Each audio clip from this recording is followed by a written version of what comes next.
ब्रह्मोवाच अस्ति गुह्यतमम् विप्र सर्वभूतोपकारकम्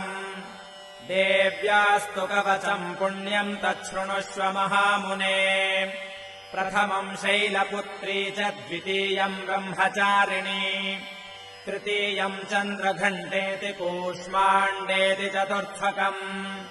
पञ्चमम् स्कन्दमातेति षष्ठम् कात्यायनीति च सप्तमम् कालरात्रीति महागौरीति चाष्टमम् नवमम् सिद्धिदात्री च नवदुर्गाः प्रकीर्तिताः उक्तान्येतानि नामानि ब्रह्मणैव महात्मना अग्निना दह्यमानस्तु शत्रुमध्ये गतोरणे विषमे दुर्गमे चैव भयार्ताः शरणम् गताः न तेषाम् जायते किञ्चिदशुभम्